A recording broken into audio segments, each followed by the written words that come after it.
นักหนาป้าปานออกเสียงจากลำปางแผ่นนี่ไปถึงเชียงใหม่เชียงไฮ้บอกจี้ปีน้องศรัทธาเสน่ห์การหลงพระอาจารย์เปิดมาแล้วนะพี่น้องศรัทธาเปิดฟังทางบ้านเปิดฟังทางบ้านขอเจริญสุขเจริญสีเจริญมีเจริญไว้เจริญจิตเจริญใจเป็นอย่างศรัทธาสาธุชนคนฟังรายการ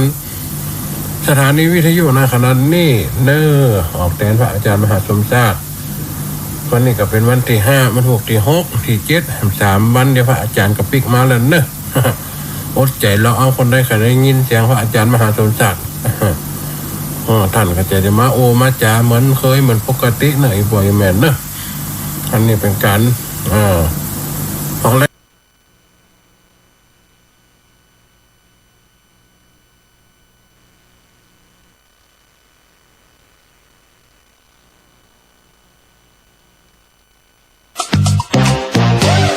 เตรียมพร้อมอ